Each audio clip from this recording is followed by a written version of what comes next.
Right. Okay, so if you want to speed it up, how it dissolves, you can heat it, you can stir it, or you can grind it up. But I think those are kind of things that everybody has done in their lives. All right, this is a solubility curve. This would be something that you could use if you were doing an experiment yourself. You could say, all right, how much grams in 100 grams of water can I dissolve depending on the temperature? And you could add the salt or add whatever it is. In this case, it looks like the first line is a sugar compound, carbon, hydrogen, oxygen. Then we've got lithium chloride, potassium chloride, and sodium chloride. It looks like, which is the most soluble? Which one would you say is the most soluble? The carbohydrate. Looks like you can dissolve the most of the top line. This is helpful because you can use it and you say, all right, if I want a solution that has the most that I possibly can in it, you can say if I have 100 grams of water and I have a 50-degree bath, I know if I can go up here at that little intersection, I can say, all right, at 50 degrees, I know I can have about 40 grams of sodium chloride in my compound. And that gives us these terms, saturated, unsaturated, or supersaturated. Along each of those lines, those are lines of saturation. So you can see how much it is that you could put in a particular solution at any point at that line. Unsaturated, where would unsaturated be? So say, for example, if we're looking at the lithium chloride line, that's the line of saturation. Where would unsaturated be? Below the line. All right, so if I picked any point below here, that would be unsaturated. So for example, if on the next exam you have, if I said, let's see, I've got 60 grams of lithium chloride in 75-degree water. Is that going to be saturated or unsaturated? So you look, there's 50, 5, let's see, 50, 60, 70, 80, 90, 100. So there's 60 in 75-degree water. It would be right about there. If we're talking about lithium chloride, is that a saturated or an unsaturated solution? Unsaturated. So I could put up to, it looks like, about 110 grams in that same 100 grams of water, and it would still be relatively unsaturated. Well, how would you make a supersaturated solution? How would you make something that is a point above the line? Anybody have any ideas how you make a supersaturated solution? What's that? Just put a lot more in. We'll put a lot more, but it's going to stop dissolving once it gets to that particular temperature. So how could we make it hold more than it's actually supposed to? The solutes. Anybody ever made rock candy in here before? You did? Okay, when you make rock candy, you put a big pot of water on the stove, right? And you add a bunch of sugar. And what do you do as you're stirring it all up? Well, it was when I was a kid, so. You don't remember? Okay. Well, you stir the sugar on the stove until it's really hot and you keep adding more and more sugar. Then, you take the pot off the stove. And what happens is, say for example, we had a point anywhere on this line. If I cool it off, is the amount of solid going to change that I put into my solution if I cool it off? No, the amount's not going to change. What's going to change? The temperature. So if I took this point right here where it was saturated and simply cooled it off, I would have a point here now that is considered supersaturated solution because the temperature's gone down without the actual solid coming out of the solution. And if you've ever made rock candy, what you do is you take a pencil or a stick across the pot, and you tie a string on it, and let the string hang down the solution, and the crystals will grab onto the string as what's called a condensation nuclei. And they grab onto it and make rock candy. So that's how you make a supersaturated solution. So there's the graphic where you have something that's unsaturated below the line of saturation to something that is supersaturated. Keeping in mind, if we're talking about solutions here, we have a solute over a solvent. The solute is the thing being dissolved, and the solvent is the thing doing the dissolving.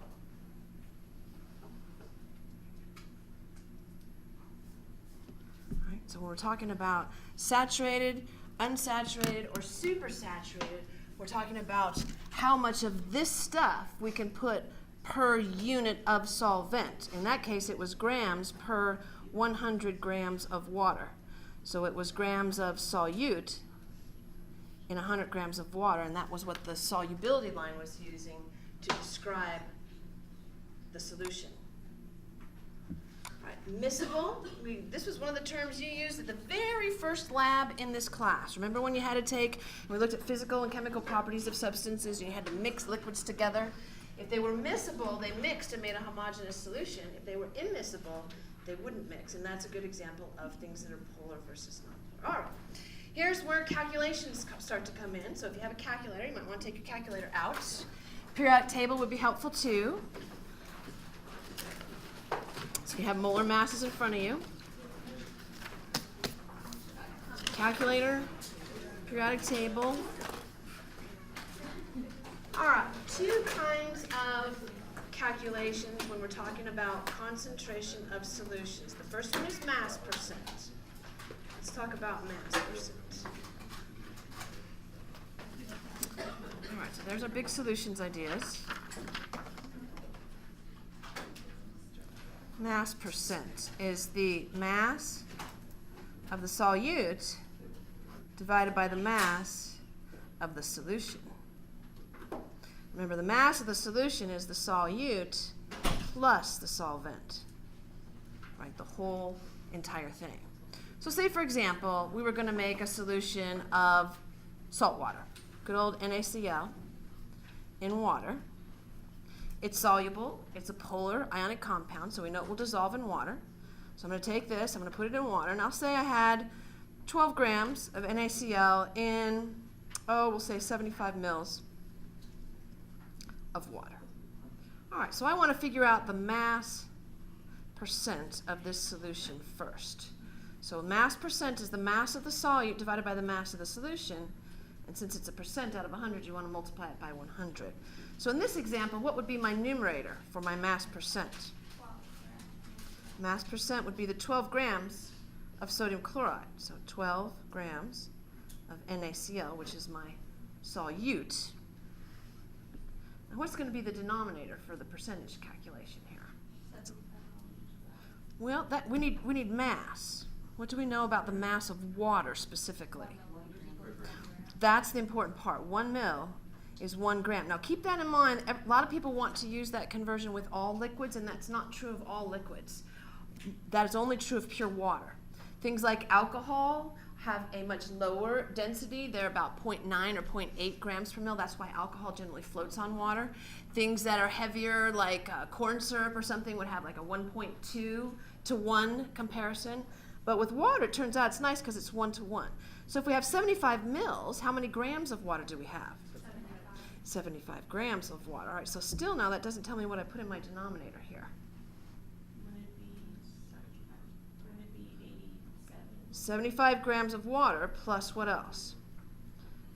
The 12 grams of the sodium chloride. Right, so we have 75, 85, 87 grams of solution times 100. All right, so what's my mass percent of my saltwater solution here?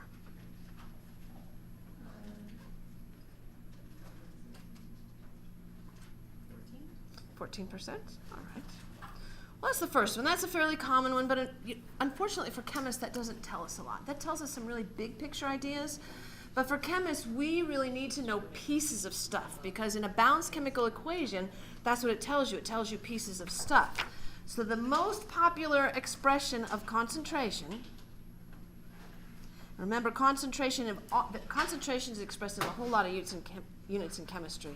It's always the ratio of the solute over the solvent, right? The thing being dissolved versus the thing doing the dissolving. The most popular one is capital M. Does anybody know what capital M stands for? Molarity. Most popular concentration unit for chemists. Molarity is moles of the solute, because remember all concentration units are some sort of ratio or proportion between those two things. And then the bottom is the liters of the whole solution. So moles is important because moles is telling us how many pieces. And how many pieces is important because that relates to the balanced chemical equation that tells us how many of each things we have as reactants and how many they create as products. So let's use our same solution. We had 12 grams of NaCl in the, what did I say, it was 75 mils of water? Yeah, in 75 mils of water. Let's calculate the molarity of this solution, right? So what's the first thing I would do to calculate the molarity? I got to change NaCl into what units? Moles. Moles. All right, you guys should be pretty good at this point, right? I'm doing this conversion. So on a mole of NaCl, we've got to look up the molar masses. Let's see, sodium is 23 grams per mole. Chlorine is 35.5. So 58.5 grams per mole. All right, somebody with a calculator. What's 12 divided by 58.5? Point what? 205, thank you. Moles of NaCl. All right, so now what do I do with that information? Is that my molarity? No. Not quite. Now what do I do? Divided by the solution. Divided by the liters of solution. So what do I have here? Yeah, milliliter. I have milliliters, so I got to go 75 milliliters. I know you guys can probably do these kind of conversions in your head, but I always have to write down the units because I always get mixed up in which way to move the decimal. I would say to myself, all right, milliliters, I want to go to liters. The thing that's bigger, I put the 1 in front of. I think about how many jumps or how many units there are. So 75 divided by 1,000, in essence, I'm going to 3.075 liters. So now what do I do with that number? Put it on the bottom. Right, there's my denominator. All right, so now, when I do the math on this one, what's 0.205 divided by 0.075? 2.73. All right, we express this as 2.73 molarity NaCl, right? So there's your numerical value, there's your units, and there's the substance you're talking about. Now, when you talk about units of molarity to a chemist, we know that means solutions. Solutions. That means you had something that was a solute that you dissolved in a solvent and you made a solution out of it. So whenever you see that, that means you have taken some sort of solute and dissolved it in a solvent, and this is expressing how concentrated it is. So if that number gets bigger, does that mean it's more or less concentrated? More concentrated. If that number gets smaller, that means it's less concentrated. All right. So that's mass percent and molarity. There's another example for you. Okay, same thing here. We'd have to take grams of NaOH divided by the liters of solution.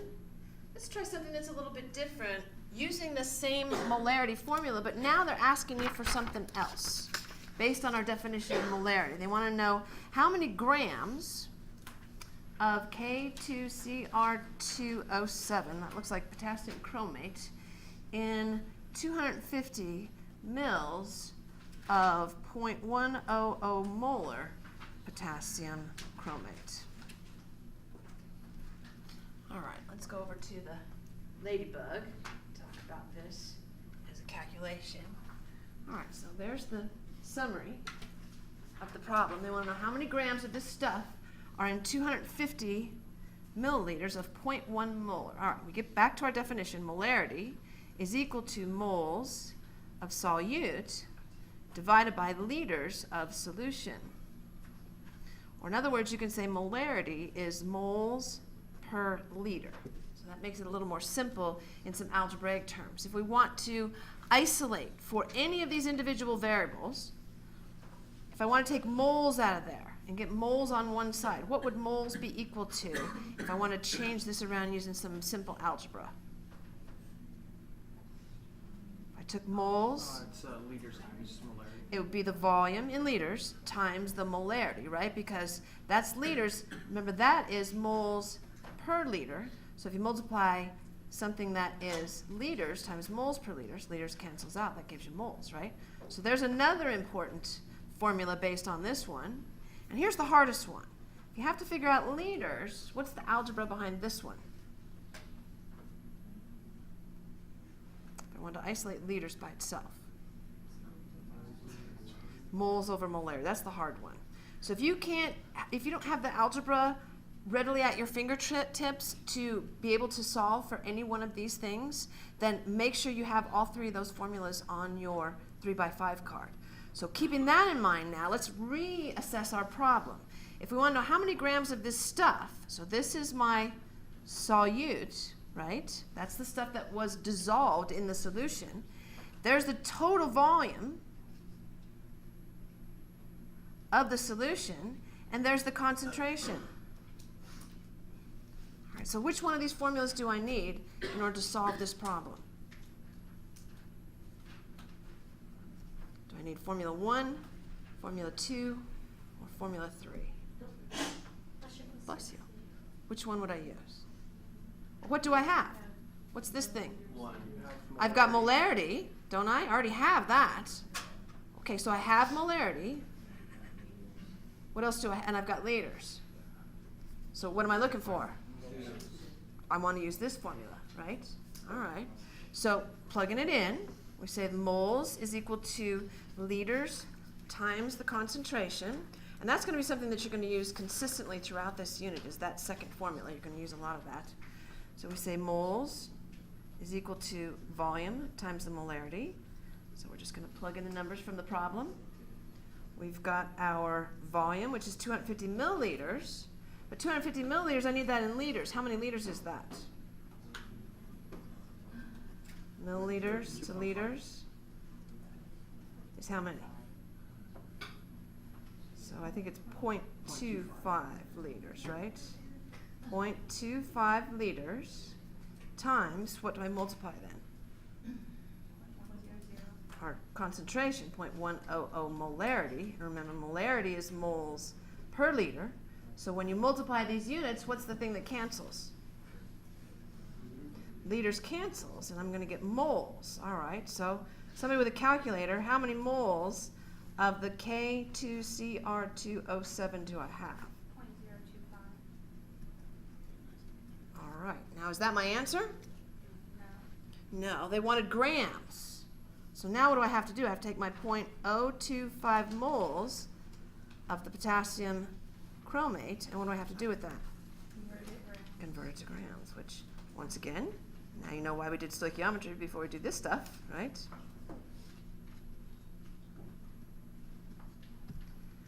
And that's a big one. Let's see. Potassium. Potassium looks like, I can't see from here. 39.1 twice, right?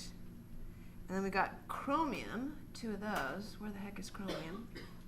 Well, you guys get the idea. Put the molar mass here. Then you would just multiply the 0.025, and that would get you the solution to that problem. All right, so you may have to use a little bit of algebra in some of these concentration problems.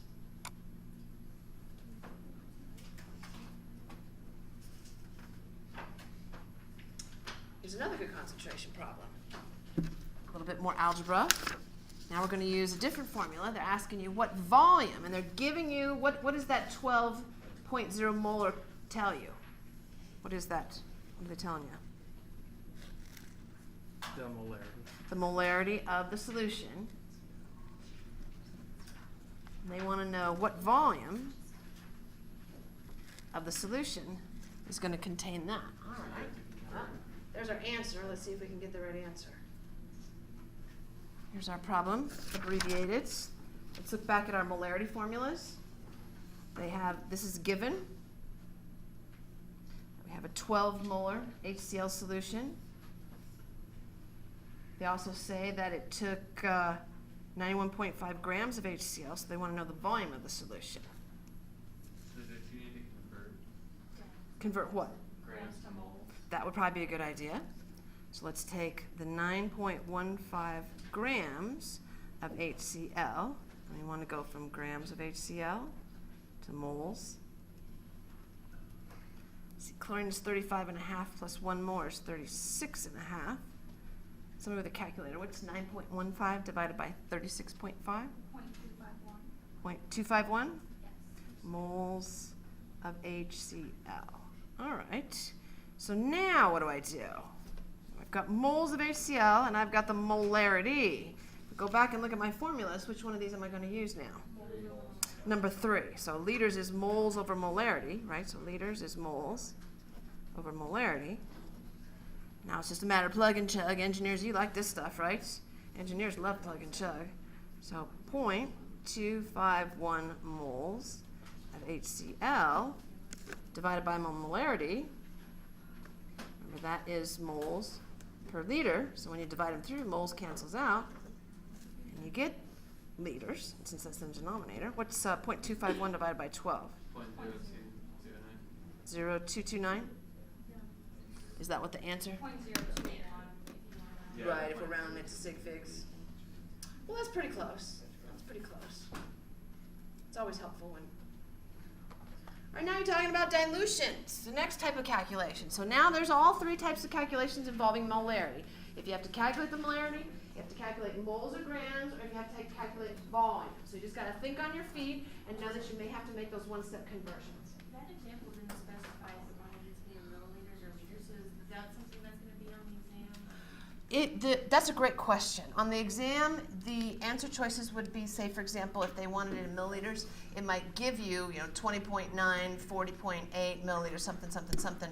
If it was in liters, they might give you the answer choices in liters. But they would ask you. They would ask you what units. But that's a good question because that's always a little ambiguous. You never know. Yeah. Exactly.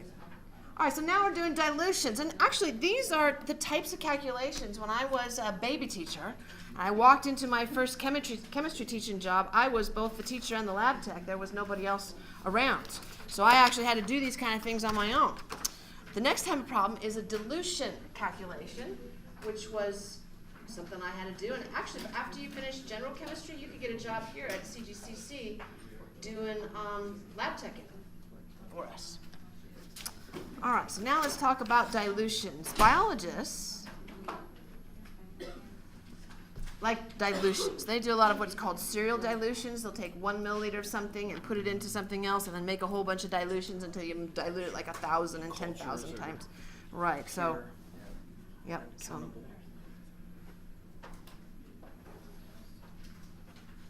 All right, so there is the basic formula. This is the concentrated. This is the dilute. All right, so if you're talking about molarity times volume, we know that this is in moles per liter and volume is in liters. When I multiply molarity times volume, what's the unit that comes out of there? Moles come. So what they're saying is when you take some stuff out of a concentrated solution, you're taking what they call an aliquot. Bless you. You would take a little pipette, you would extract some of the solution, and whatever amount of solution you have has some finite number of moles in it. So for example, if in the problem here, look at some of the dilution problems. All right, so you look on the shelf, and on your shelf you have 6 molar sodium hydroxide, and you need 5 liters of much more dilute solution. All right, let's go back to the ladybug. We got the basic numbers there. All right. So this is a problem that if you were a chemist or a chemistry teacher, you would walk into the lab and you'd say, all right, I walk onto my shelf, and here's the bottle of the sodium hydroxide on the shelf, right? There's my stockroom shelf. And it's 6 molar.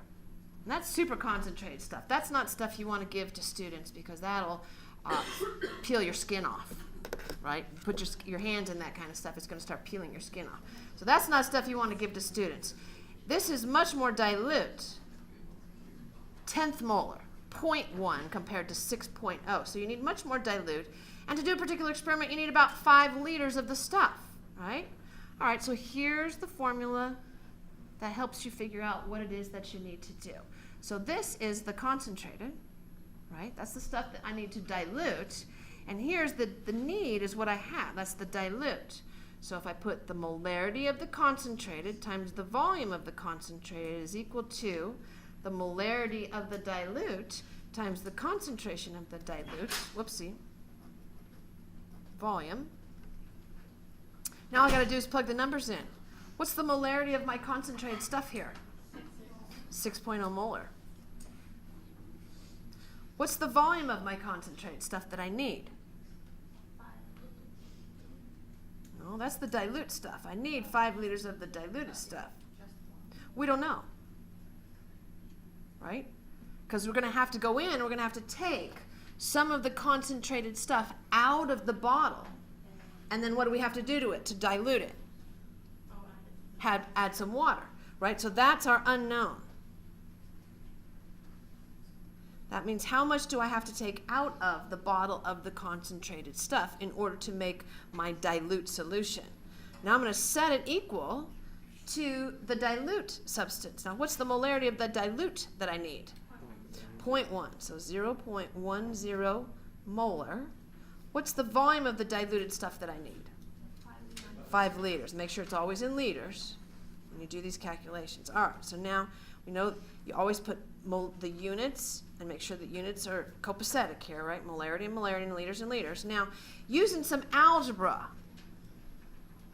how can I solve that equation using some algebra?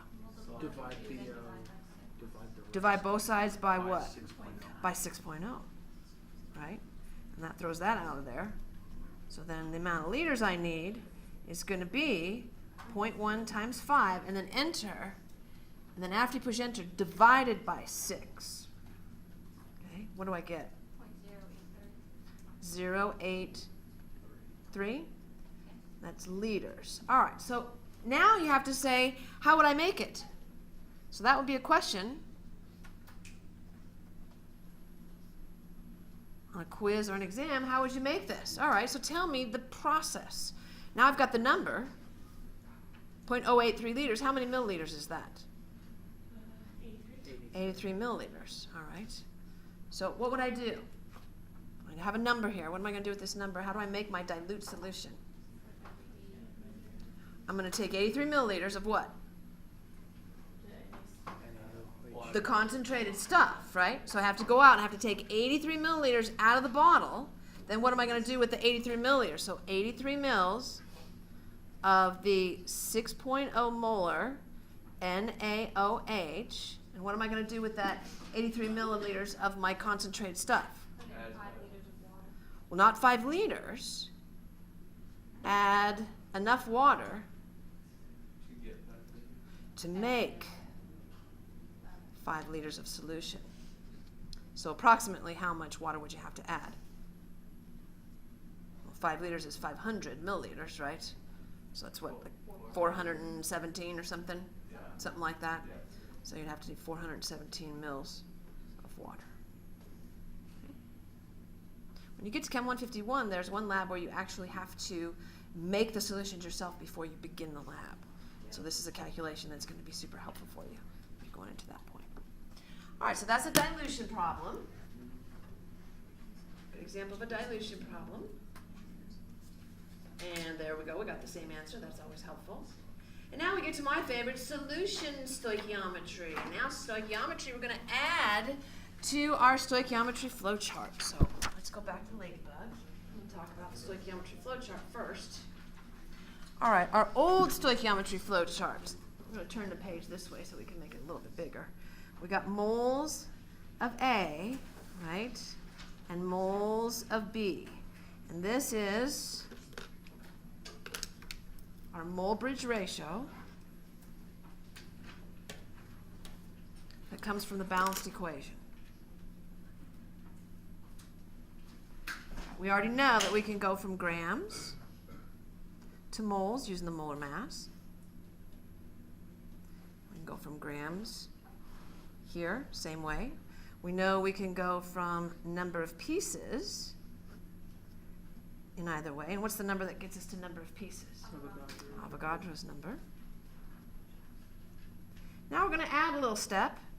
This is not the last step. We're going to add one more step when we get to gas laws. Now we're going to use the concentration. We're going to say liters, and this is volume of solutions. I want you to put in parentheses, only where solutions are solute and solvent. A lot of people see volumes and then they start wanting to use volumes of gases because a lot of calculations involving stoichiometry, they may give you volumes of gases to start with, but that's not what we're going to use. We're going to go here, we're going to use molarity to get from volume of an aqueous solution. We're going to use molarity. So that's one more step. So we're going to take, remember when you take liters times molarity, what do you get? Moles. And that's how we're going to get to moles of the first thing. Once you know moles of the first thing using this idea, you got moles of the first thing, you use the balanced equation to get to the moles of the second thing. Once you know moles of the second thing, if you know the volume of the second thing, you can get to the molarity of the second thing. All right? So that's where the stoichiometry flowchart comes in. Now let's look at one of the problems that they're going to give us. All right, so the first problem says, what mass of silver bromide, so I'm going to write this down, mass of silver bromide is produced from the reaction of 37.5 mils of 1 molar aluminum bromide with excess silver nitrate. All right, I've summarized the problem. There's our answer. Let's make sure we pick the right answer. All right, here's our summary of our problem. So they want to know mass of silver bromide, so I would say it's going to be grams, from 37.5 mils of aluminum bromide with excess silver nitrate. And I think, did they give us the balanced equation? I don't know. Yeah, I think that would be super helpful, wouldn't it? ALBR3. There it is, ALBR3. So let's put that down here. ALBR3 plus 3 silver nitrates gives us 3 silver bromides and an aluminum nitrate. Let's make sure I got that balance right. Okay. All right, in these kind of problems, physics taught me a lot. Physics taught me to draw pictures. So I always try and label the substances in a chemical equation using the idea of a picture, and it makes more sense to me as a visual person. So they want to know the mass of silver bromide. So I always make myself a drawing. So how many grams of that stuff am I going to be able to make? If I have 37.5 mils of this stuff, so I have 37.5 milliliters of the aluminum bromide, and it also gave us the concentration of 0.100 molar, and then that just tells us we have lots of that. So it's not a limiting reagent problem yet, right? All right. So now we got to look and we say, okay, we can use our stoichiometry flowchart. I've got volume, I've got concentration. If I have volume and concentration, what can I use that to get to? Moles. Moles of that stuff, right? So, but I got to do something with my volume here. What do I have to do the volume? Convert it to liters. To liters. So that many milliliters is how many liters? 0.375. I think it's at 0.0375, right? It moves 3 places. Liters times 0.100 molar gives me, what's 0.0375 times 0.1? Something with a calculator. 375? Okay, I'm not really good at multiplying decimals. All right, and what is my units here? Moles of what? ALBR3. Right, that's important because we got to use that to do our stoichiometry. All right, so if I have 0.00375 moles of the ALBR3, now where am I on my stoichiometry flowchart? Mole. I'm right here, so I need to go to grams of the second stuff, so I need 2 more steps, right? So I need 2 more steps. We all love stoichiometry, right? Moles of aluminum bromide, where am I going to put those? The bottom. ALBR3. So I'm going from moles of aluminum bromide to what? Moles of what? And AB. Moles of the stuff I need to find out about, right? So I'm going to put the moles of this stuff, the AGBR. I'm not going to put any numbers yet until I put all my units and substance. I'm going to take moles of AGBR, put it down there, stoichiometry flow charts, and right here, where do I need to go? To grams of that stuff, right? So I'm going to go to grams of AGBR. All right, now I'm going to go in and put numbers in. Where do the numbers come from for here? The balance. Balanced equation. So let's see. 3/1. 3 to 1, right? Okay. And now 1 mole of AGBR. See, bromine is pretty heavy. What is bromine? 79.9. And silver is how much? 107.8. 107.9. All right. 187.8. All right. Somebody with a calculator. What do we get? For the final. Final answer. Did we get something close to 2.11? Hopefully. Yeah, I got right. We got 2.11? 2.11. 2.11 grams of AGBR. Okay, now that's in a perfect world, right? That's in a perfect world. If all of the pieces came together and precipitated as they were supposed to, but it's not a perfect world. What if I had made my actual yield was 1.5 grams? What would I do to figure out my percent yield? That divided by my perfect world. Oops, yep, I should. Switch that over to my ladybug, thank you. Divide your actual by your theoretical, and that would give you the percent yields.